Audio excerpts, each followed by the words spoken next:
Let's Yeah, do it. I think we're about ready. Okay. Okay. Wow. Christian, you Like quiet. look you got no lights in there, Christian, you man. don't You look like like. you look like you're in a noir movie. Sorry. Yeah. David, help me out. How do I light the scene? No, let me find.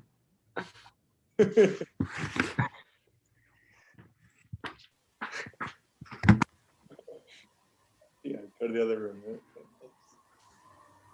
Good to see you, Pacho. Are we live currently, or are we in the purgatory? Oh, okay.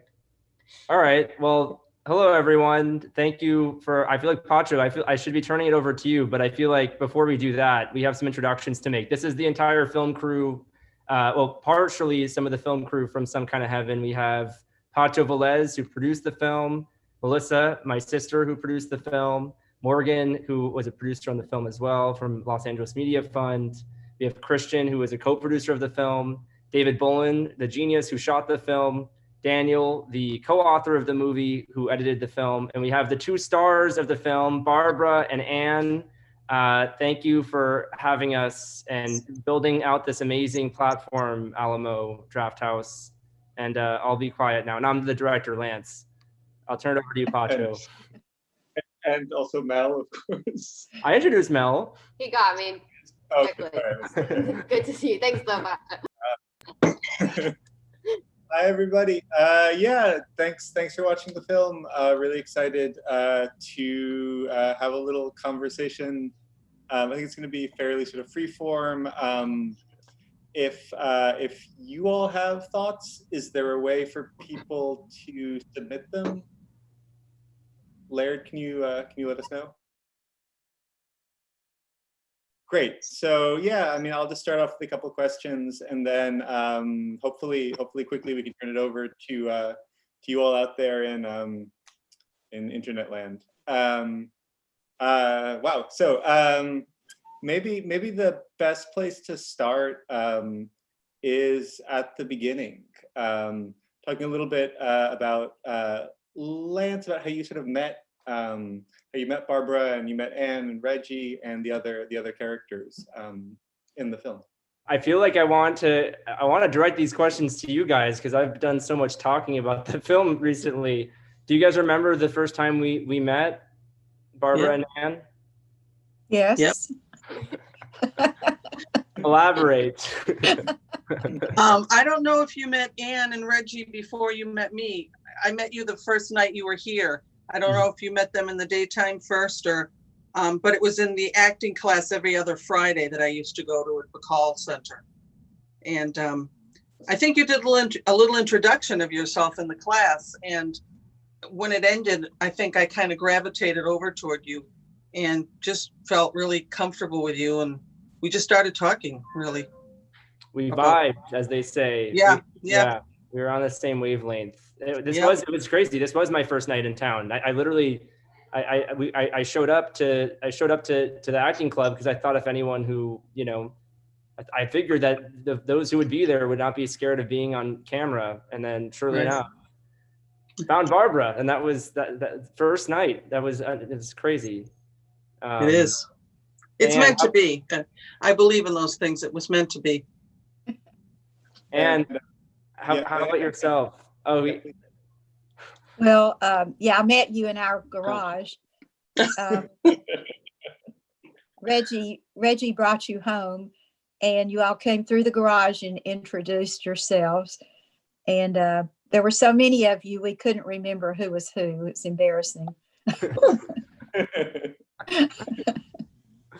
I remember I had taken a photo of you and you're like, nope, no, I don't want to be, no, thanks. And then for everyone who is tuning in, Richard Carlos just joined. He was the guru, the sound guru on this film.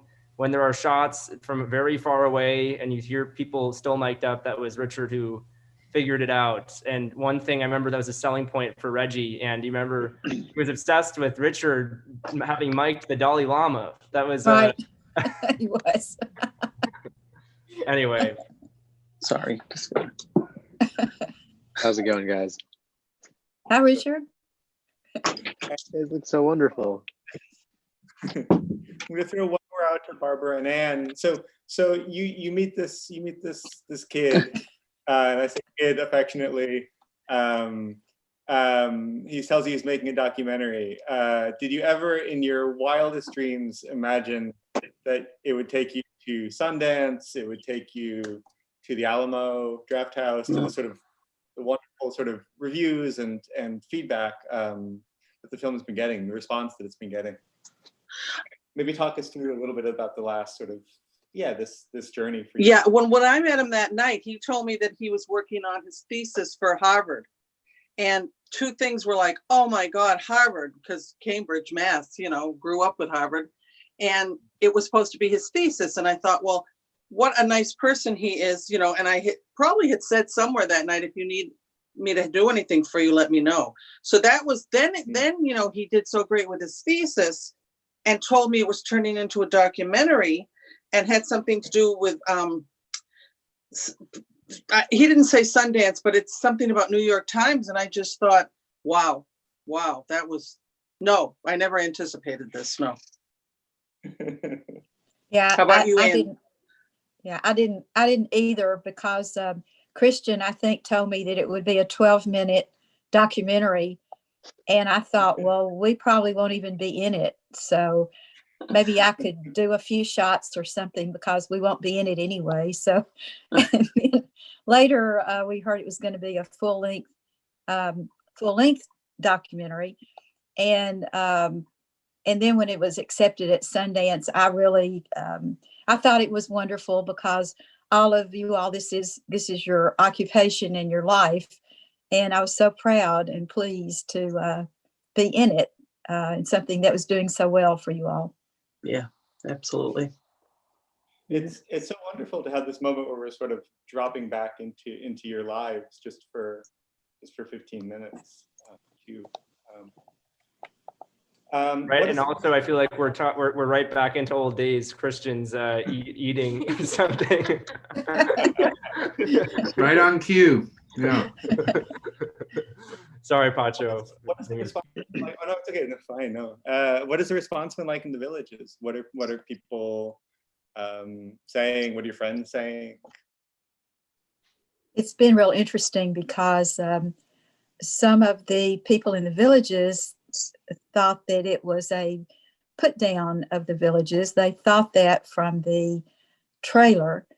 And I was really surprised. I had not had any idea that people would take that type of view. Some people had not even seen the trailer, but they were very willing to take the views of others. And these were very vocal people. This was on Next Door Neighbors, which is an email online community group. So that was very surprising. I just really couldn't believe it, because I knew that was never anything that we had talked about doing. Once some of my friends have seen it, the people that have talked to me, they really like it. And they understand that it's a story of 4 people who live in the villages. It's not an expose on the villages. So, but then what's interesting, the friends that I have who are not here in the villages, it never occurred to them that it was anything negative about the villages. They immediately saw that it was a story of people who live in the villages and the challenges that we went through. So it's really just kind of beginning to be known in the villages. Some people will come up and say they saw the movie, and so it's definitely been a surprise to me. What about you, Barbara? The people, I don't have many people I know, believe it or not, in the villages, and most of them I haven't talked to in a long time. I keep having people tell me that they see the emails. See, I don't get Talk of the Villages that's so popular. Yeah. People have told me that the buzz on Talk of the Villages is not very positive because they feel they were misconstrued, or, you know, you're talking about 4 people in the movie. You're not talking about the whole villages. Right. But I don't really care that they don't like it, because I think the way Lance portrayed the clubs and, you know, the entertainment and the dancing, I think it showed a lot of, you know, what the villages really is, golf, and that's not a bad thing. But I guess that the characters didn't represent the main villagers, which isn't necessarily true. But all the friends I have who've seen it in Boston or here in Florida, they thought it was fabulous. They thought it was just a fabulous film. So I know, certainly. I've never visited the villages, but just watching the film, I'm extremely tempted. I have a few more years.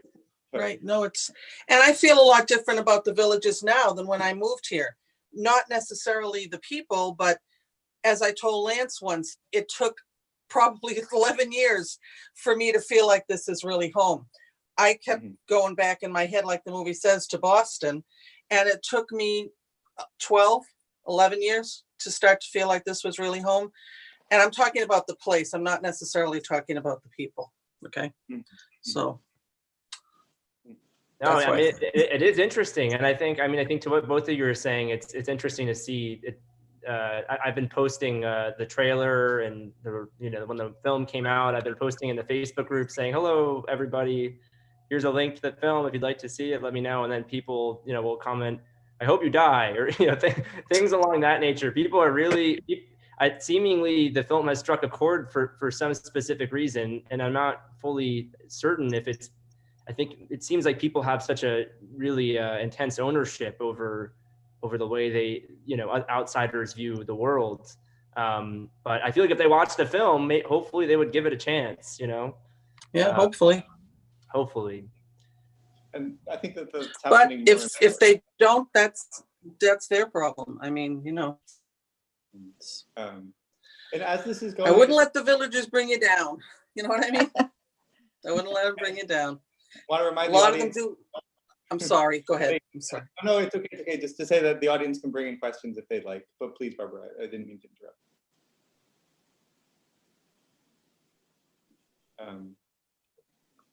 Well, let's throw a question out to the crew as well. We have many very so much of the production team, the sort of core team with us today.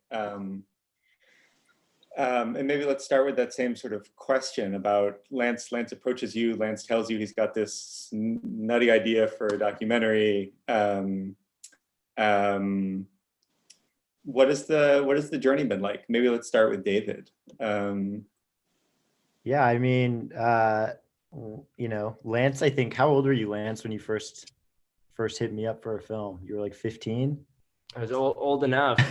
I think Lance hit me up when he was a very young teenager, and he sent me a bunch of his films, and he was like, hey, check these out. Do you ever want to do a movie with me? And I saw his movies, and I was at USC at the time, and I was like, whoa, this kid has made better films than anyone at this school, including grad students. And I was like, okay, there's some talent here. So I don't know, me and Lance have done a lot of movies together, some good, some awful, some that have never been released. And I think every time you start a project with Lance, you have to be willing to go on a pretty extreme adventure. It's going to be full of challenges and exploration. And I think Lance makes films that are risky. They're not always going to be successful. And that's why they're great, because they're not surefire, success films. But we got very lucky with this film. And I think so much of it has to do with the characters we found, Barbara and Anne and Reggie and Dennis. It was such a process of searching and searching and searching and trying to find the characters who we really loved and connected to.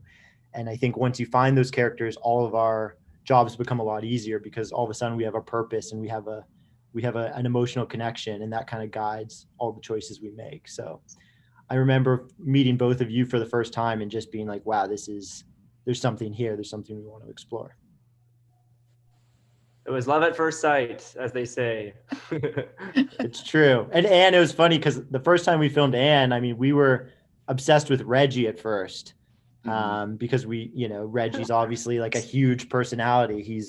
He's such a interesting person. And we just kind of would see Anne, I think we met you briefly, Anne, at the house, and we were like, okay, she seems great. I don't think she'd ever want to be in the film, but slowly as we kind of kept coming over, we were like, wow, like Anne's a really amazing person. Like we should actually film Anne more. Maybe let's not film with Reggie today. Let's film with Anne. So that was a lot of fun. One thing I always think about in the documentary is both like obviously what the film team is getting out of the interaction, but also like why is it fun for the subjects? And I just sort of look around this Zoom and I see all the cute young boys and the idea that they were in your life in this way. I'm sure that must have been a fun time.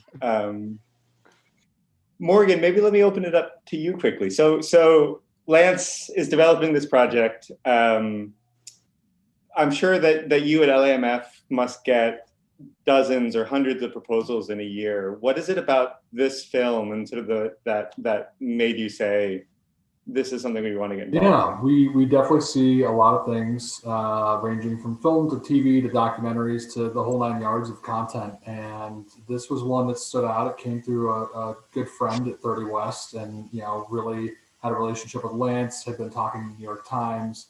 And, it was one of those things right off the bat. Lance had put together this great, 2-minute kind of sizzle of the footage he'd shot so far. And, LAMF came in at a later stage. We were, I want to say you guys were about halfway through. You've done your first 2 shoots. You're going into your 3rd shoot pretty imminently. And ultimately, it was really about his strong perspective and vision for what the film could be. And that was where he was trying to go. He was trying to say, this is what I want this to be. I follow these incredible people in this great place that, many people often find it, great third act in life. And here's the story I want to tell. And so it really stood out immediately. And obviously, he's an auteur director who really, shone through in all the edits and, huge amount of trust from LAMF to say, hey, go make the movie the way you want to, because we really trusted them right from the get-go.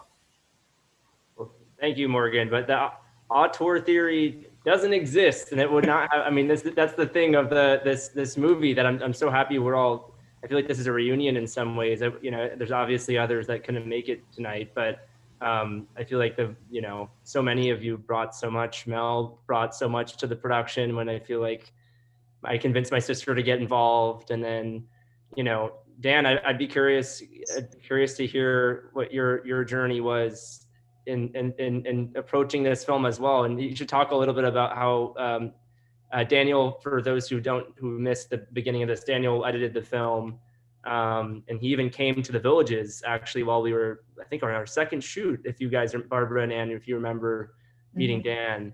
So anyway, I'd love to pick your brain, Daniel. Yeah. So actually, I have Pacho to thank for pretty much all of this, because Pacho was the reason that I met Lance to begin with, and we pretty immediately, I think, became friends. I was so captivated by the sample, and I think as many people are, very charmed by Lance. And the film was clearly, at the time that I came on, kind of in its infancy. It was much more about the place and a lot less about specific characters. But over time, we sort of discovered that this was a film that would work best when it really played to Lance's strengths, which were to form these like very deep and meaningful connections with his subject. And so it started to become less of something that was just about this crazy place, the Villages, and much more about the real the stories and basically following all of the trials and tribulations of these people we now have grown to really love. Yeah, I don't know. What else should I talk about, Lance? I have a question, Dan. Yeah. Did you get very tired of us? Of course. You looked at us for almost 2 years, didn't you? Well, I think that's the mark of an interesting film too, for me at least. I mean, when I've really enjoyed working on a project, it's meant that I just don't get tired of the footage. I don't get tired of the people I spend every day looking at. And really, I couldn't get tired of you. I want to throw Mel, a how question about out you? there. I'm curious. I'm curious. I remember when I convinced Melissa to get involved because we had done one shoot without Melissa, which was, I think, the first shoot we had in the Villages, which somehow I feel like we were stumbling backwards into, somehow it wasn't a train wreck, but we needed someone to creatively, be with us. So anyway, I'd love, tell your story too. I'm curious. Just about making Yeah. everything. I don't know. Yeah, I mean, Lance and I have made a few, I guess, shorts in the past with a lot of the folks on this call as well. And when he said he was working on a feature project, it sounded really awesome. Had a lot of things going on. I remember meeting with Pacho at a cafe in New York on a cold night, and we were like, "What is this? We're not even sure." We know he, had already gone down there and been living there for a month or two. And as his oldest sister, we have another sibling as well in the middle. But we were, I was just always in touch, kind of asking what was going on and, what kind of stories were coming out of there. And it just sounded really interesting. And then after the first shoot, it sounded like it could benefit from a little bit of organizational prowess, which happens to be one of my strengths. So I ended up hopping on and, having the privilege of working with Anne and Barbara, Reggie, and Dennis, and the rest of this crew here. And it was just a blast.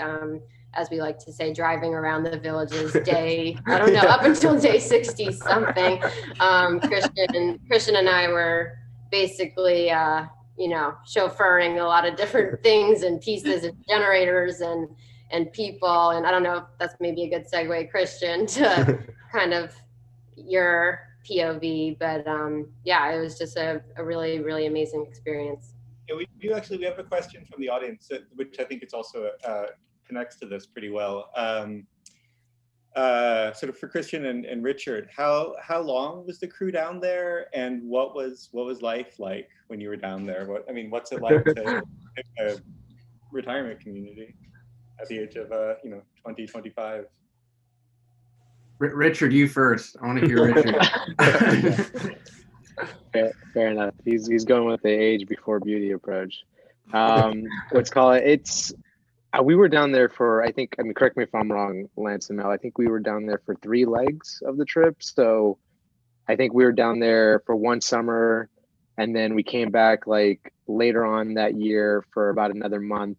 And then the following year for, four. My gosh. 4 times. It's a blur. So I guess 4 times, and each time it was about a month-long trip. It was a journey, and I love the fact that we kind of spread it out across, a year and a half essentially, because it really allowed us time to essentially, get to know these characters, spend time with them, develop them, capture their stories, and then just kind of reflect on it as a crew, and it also just kind of translates to our own lives as well, because then you start reflecting on yourself as a person and how you see yourself in the future and where you would like to see yourself in the future. And, but yeah, we spent apparently about 4 months, 5 months total down there over the course of a year and a half. Yeah. And piggybacking off of what Richard just said too, we would always, I feel like at some point we'd be in the Villages and like going crazy if you're there for, months straight for us, just because it was so different from the outside world, and we're working, these like 13-hour days. And part of being in Florida, it's so amazing, is obviously the weather is great, but you have these really long sunsets and sunrise as well. And so we would try never to waste a sunset.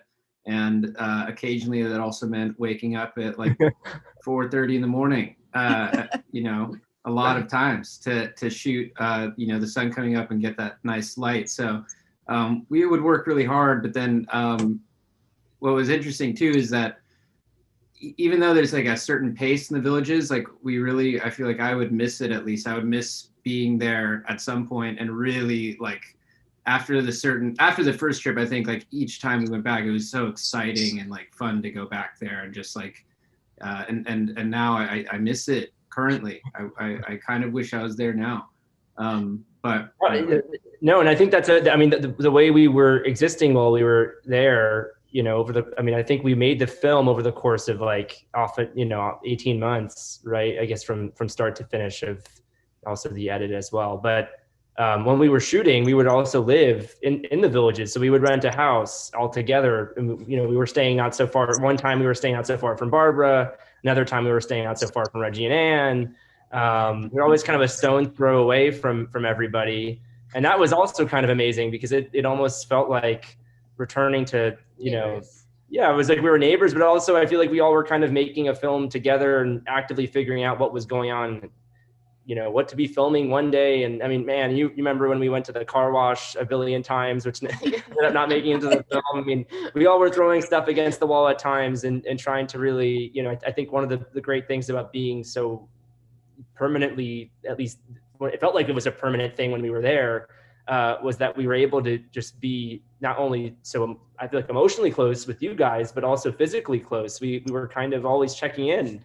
And I'm, it was almost like, give us a month of your time of your life. And then we'll, I feel like I'm forever grateful and indebted to you guys in that sense. Like it felt like we were making a film together rather than, all sort of, rather than making a film about you, it felt like we were making it with you, which was an experience that I would like to replicate, either on the sequel that we will be making or on a different project. But anyway. I want to see the setup turning into a network sitcom.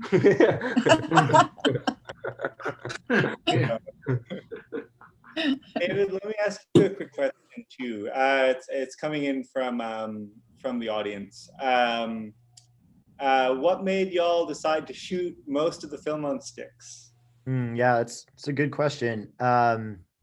It's interesting because I think with most documentaries, the tendency is to shoot handheld because you're more fluid with the camera and you can follow the action a lot quicker and it lets you capture those real moments. And I think for the first couple of days of filming, we were actually handheld.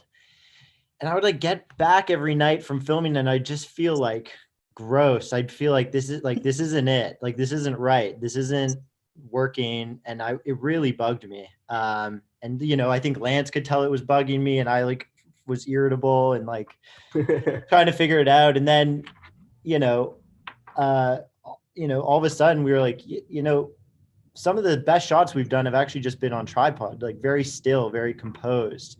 And I think something about the villages just suited that sort of format.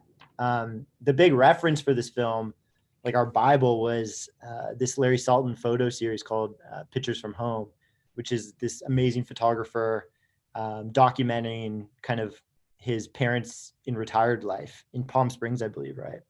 And they're all kind of very wide, beautiful portraits of his parents.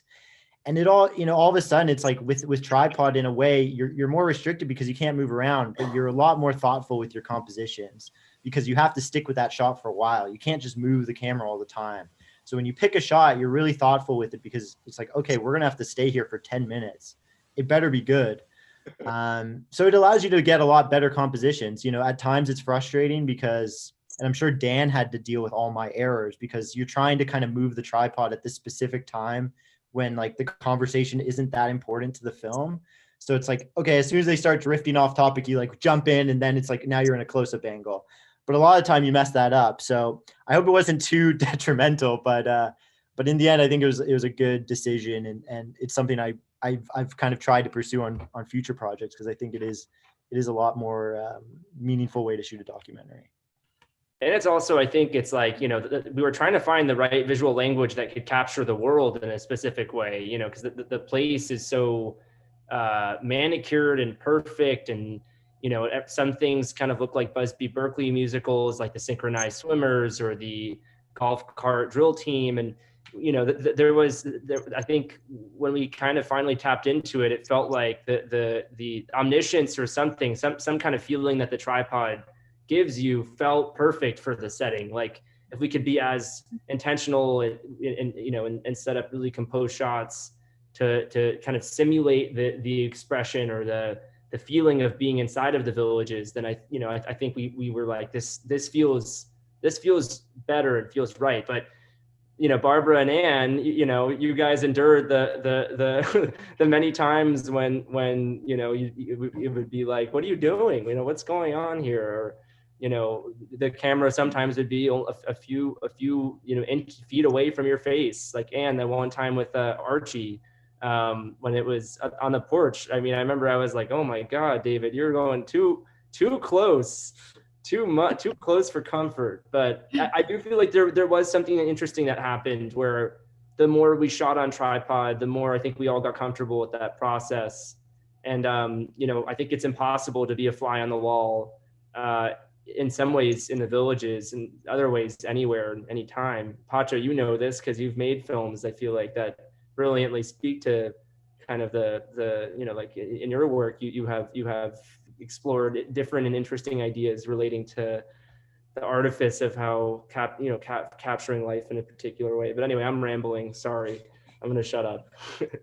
No, and it's also, I think it's worth mentioning that like this was very much a choice on your part for this particular film, that you guys have actually done wonderful sort of handheld work, or even I think the cruise ship short was actually we shot with a Steadicam, right? It was.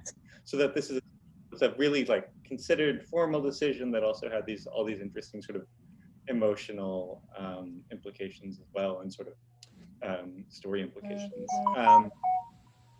We have a great question that's kind of open for everybody. So I'm just going to ask it, and then whoever wants to grab this one, whoever feels like they have something to say, just take it. How did documenting these lives change something in your life? And for Barbara and Ann, I think the question is, how did being documented change how you live your lives? Well, I'm in a very different place than I was when I made the movie. Made the documentary. I was evolving anyway during the movie, but you know, my life has drastically changed even more since the end of filming. And I want to just say first too, I was never uncomfortable with the camera. I didn't care whether they used a tripod, a handheld. It didn't bother me because I was so happy to be doing it. So that was important. But changed my life. My life has changed even on its own, not because of the movie. Like, I'm much happier now than I was in the movie because my job changed. And I still have the same frustrations. I don't have a lot of friends here in Boston. It was the same thing in a way. I had a few close friends, but it was difficult to get them to do the things I wanted. I like to go to the movies. I like to go out to dinner. I like to go for walks. It's the same problem here. You got to give, oh, well, we'll go in 2 weeks on this date. Nobody wants to just say, hey, let's go for coffee after work, or it's the same struggle that way. So I've gotten, since COVID, I'm pretty much now a homebody. Not that I ever got anybody to really go out before that. I'm just more of a homebody, but happier. I don't know. That's the main change. I'm really glad to hear it. That you're happier. I mean, too, sort of and I'm kind of tired. I'm kind of tired of the people that I do know, and I know they don't mean anything by it, but they know, you know, that I struggle financially now without Paul. So they're constantly saying, have you ever thought of getting a mobile home? Have you ever thought of going to a community outside the villages? That's not going to matter. It's going to be basically almost the same money. And where am I going to get the money to move? And I'm happy in my house. So I'm kind of starting to get tired of that. I'm starting to get a little angry because I've told the same people, no, I'll be staying in my house. And that's a little frustrating too, but yeah, it's just small stuff like that. I mean, it's just, well, how about you, Ann? Well, I think for me, what I'm happy about is when Lance first suggested that, or asked me if I wanted to be in a movie, I said no, because it's not anything I've ever thought about. I'm a pretty private person, not really very extroverted. It would not be anything where I would want my life documented where people can see it. But as I thought about it, I thought the experience of being in a movie is something that if I don't do it, I think when I look back on this time, I will be sorry that I didn't do it. I would always wonder what would it have been like if I had been in this documentary. And so I really went, as they say, outside my box because of doing to do this, because it isn't anything that I would normally have done. So I'm glad that I did it.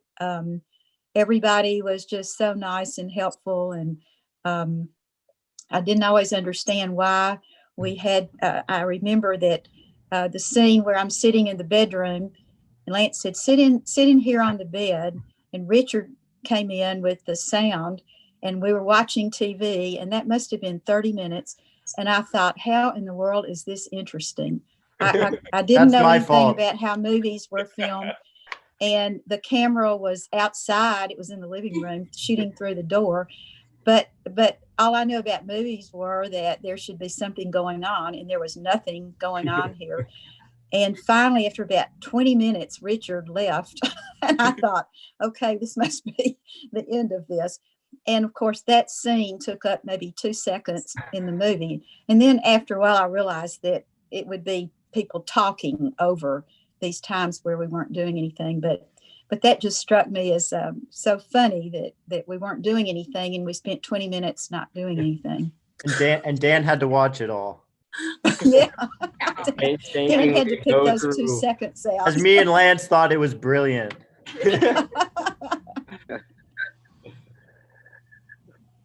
And for the crew, I mean, being in this world, how has it changed your day to day? I mean, I'll say this. I think it was strange watching the movie at the time that we did when it was released at Sundance, because the question, how did it directly change our lives, if anything, right? By documenting their own lives. I think for me specifically, it made me appreciate the connections and relationships we have in our own lives, with our friends and families. And then, having seen the final piece, because I didn't actually watch the final film until Sundance, it came at a strange time because shortly thereafter it was COVID, and then COVID hit. And then here suddenly we're thrust into a world where, we're all forced to stay at home and not able to see our friends, our coworkers, our families, out of fear of, contaminating them or attracting this virus. And I feel like that feeling of appreciation for one another kind of just compounded, and I don't know, now kind of like Barbara said, or I think Barbara mentioned, being a homebody, you kind of want that more, but at the same time, you're reaching out. You're reaching out to the people that you love as much as you can, as much as you're allowed, with the limitations in your own life. And I don't know. I think it goes back to just appreciating those relationships and connections more. Mm-hmm. Yeah, and I think for me, like, The Villages has always outlined the importance of community. And it was a kind of parallel in our own lives because, as filmmakers, a lot of us, you're kind of on shoots with different people. You go from one set to another and you build these little mini communities, but you don't form these deep relationships. And, with us, we were all in The Villages. We're essentially best friends making a movie together. And it was the time of our lives. And you feel so happy around these people because you're with people you love who have similar interests, who you're bonding with. And I think The Villages gets a tough rap sometimes, but I think it is a beautiful place in many ways because it does bring people together. And like Anne, like I see you at the pickleball court with your friends and I'm like, oh, this is so beautiful. And I think The Villages does a really good job at like building these communities and these friendships. And I think a time in a lot of people's lives where they feel very lonely, I do think a lot of people in The Villages feel quite connected. So it was an interesting, I didn't go in thinking that The Villages would be like that. And my perception changed. I, like Christian, really miss it. Oh no, it's I think that was one thing that I think you can almost see in the film itself. And I think something that Dan, that you did so well with the edit, the beginning of the film, you sort of can tell and feel a little bit, even compositionally, there is distance between you know, when you're seeing some of the clubs, the camera is much further away and things are captured much wider. And I think as we spent more time with you guys, with Barb, you know, you and Barbara and Ann, it was, I feel like the camera maybe more subconsciously, but you know, actually, literally, we got closer. You know, I think as we got to know you guys better, as you guys got to know us better, you know, the film became much different. And I think the ways in which we were looking at the villages as a place that was maybe perhaps more plasticky and felt in some aspects inauthentic, seeing the things that you guys were going through made all the more sense that, you know, there are obviously real things that happen in a place that advertises that no bad things happen in. That makes any sense. But then even in my own life, I think, I mean, I'm so fortunate that I have, you know, Ann and Barbara. I mean, I feel like we talk just as much since the film has finished. So I'm you know, and you, I guess now like the tables have turned because I'm asking you guys for advice or telling you about my love life or, you know, whatever. So I really like keeping in touch with you because again, I still feel isolated. It isn't just the COVID, but COVID has made it very isolated. And I love keeping in touch with you too, because you're from Harvard and the little Boston connection, and you're youthful, and I really enjoy that. You know, some people just, you know, well, not here. A lot of people don't act their age. They're very healthy and everything, of course. But I'm just saying, I really like keeping in touch with you because it's that connection, you know, that I don't have with really many other people. And I hope we always keep in touch, always, even if it's once every couple of months, you know. No, me as well. And, you know, I mean, same, you know, goes, you know, Ann, you and Reggie, I still feel like we, you know, I miss the interplay and all. I miss being in the room with you guys and seeing you guys bounce off of each other and argue over what to watch on TV, or, you know, I mean, it was like such a joy. And, you know, I don't know. I think, Ann, the things that you say towards the end of the film, every time I think about what you're saying and how as you grow older, you know, the things that may have bothered you before don't actually matter as much anymore. And I think about that a lot, actually, because Reggie has said this in other ways, don't sweat the small stuff. But I think there's actually a really profound, almost kind of like I don't know if it's pretentious for me to say a Buddhist way of thinking, but I actually do think I thought that I always think about that line because I think it's the perfect blend of a lot of Reggie's thoughts and your thoughts, you know, expressed in your own way, kind of together. And anyway, I think about that a lot. Mel, I also want to hear your take on this. So you've had this experience with your younger brother. How has it changed? How has it changed your relationship? I don't know if it's changed that much. I mean, it's funny because working on some smaller projects with Lance, I know what to expect around how we work together, both as, you know, as siblings for fun, but then also like on projects for work. I think the biggest thing like I learned from this project, which was a much bigger undertaking than I think any of us on this call, you know, as we heard from Barbara and Ann, certainly expected from the beginning, was just like, you know, especially for filmmakers that are watching or people that are just like aspiring to go out and do something, like just getting started. And I think, you know, meeting people like Barbara and Ann, like yourselves, like this was a true creative collaboration. I think finding the right partners, kind of like what David was saying, like we were just driving around having a lot of fun, like hanging out with these people who graciously like shared their lives with us for over 18 months. But, you know, hopefully watching the film, when I watched it, I feel that because I have a lot of memories of being in the room or outside in the car waiting and all these different things. And I think it's just a good reminder that, like, you know, 18 months ago, this project didn't exist. And like, we all just kind of had this crazy idea to follow Lance down there, and with the right people and the right energy and the right partners and, you know, kind of collaborators and friends, you can really make anything happen, which has been amazing.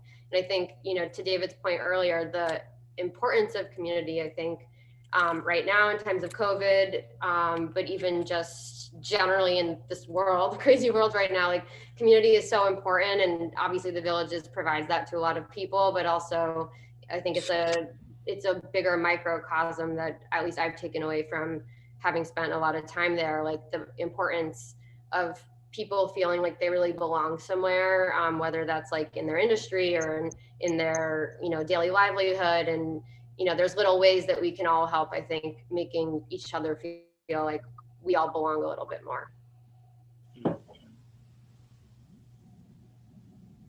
Pacho, how about you? How have I changed? I feel, oh boy, how did being involved in this project? I think the thing that's been sort of most impactful is getting to, I would say it's getting to meet you, Lance, and having you as somebody to bounce ideas off of and bullshit with, and to sort of see, be like deeply inside of a project that is good and exciting, but is also like not my own. So there's a different sort of like relationship between the ego and the work, which I've enjoyed, and it's my first time really producing, and so being in that sort of role where I'm like deeply inside the making of the film, but it's not my baby in quite the same way. And I think I've learned a lot from that, and just having this sort of more distance perspective on how a thing gets made. And Barbara and Ann, you should check out Pacho's films. This because I'm sure I've told you this in the past, but this was a thing. Pacho was one of the first people I turned to outside of the real core group of folks here who were actively shooting the film. But Pacho was the first person I really turned to say, hey, I don't know if I'm trying to shoot my college thesis. I don't really know what this is. I need some help. Do you think there's anything good here? And Pacho was like, there is something. I don't know if it's good yet, but there is something, there's something interesting. And the people you're following are really fascinating. So, let me help you figure it out. So I appreciate that, Pacho. Oh, my pleasure. So we're getting to the end. I'm going to ask one final question that is for Lance and Morgan. As we all know, this film premiered roughly a year ago at Sundance 2020.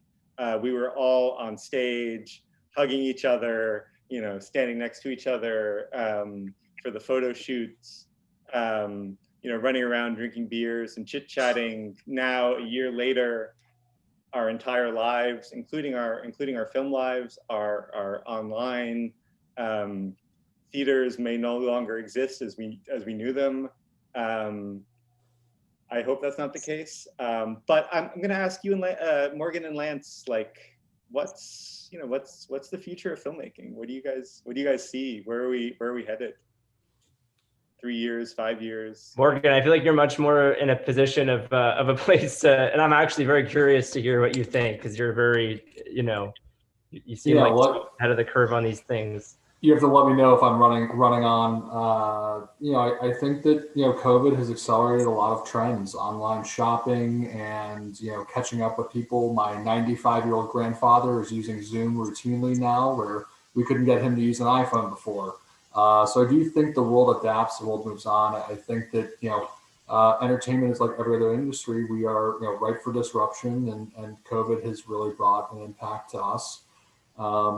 I think you're going to see more streaming, less physical theaters in terms of some of the smaller movies. I think that's going to be the challenge. Is these kinds of movies will need to find an audience, and I hope that streaming platforms can step up and deliver that and champion these kinds of films, because they're important and they do find followings and have great upside for viewers and the ability to really tell some great stories that might not be best suited for another medium, like a book or an article or anything else. And so that's my hope, is that this industry does bounce back in a lot of ways, and I think that theatrical is a big part of that. But I think if these kinds of movies can can find audiences on streamers and places like iTunes and Amazon Rental and other places, then we're going to be okay. Well, I was going to say this, something not so dissimilar, but I do feel like I feel like I've seen so many friends successfully release films more than ever now that don't have distributors. That films that are fantastic that were not picked up or acquired sort of in the more traditional paths of how a movie was released, and yet because we're in this deeply digital time, our film, for example, is on VOD, and I think films still live and die by word of mouth. I think the thing that's kind of mind-numbing and crazy, and something that I probably do too much because I'm too online, is word of mouth is now like a trackable thing. You can look at, you can basically follow in real time every aspect of who's talking about your movie, when, how, where, why. Are they saying something nice? Are they saying something not nice? But I do think there is something kind of awesome about this kind of like democratized nature of things. If you make a film and you put it out on Amazon, and you're asking people to rent it, maybe you'll lose quite a few people that maybe won't want to pay. But I think you have a very good shot now of competing with any other more traditional distributor that used to do this. So I do think it is going to be tricky, but I think good movies always find a way to be seen.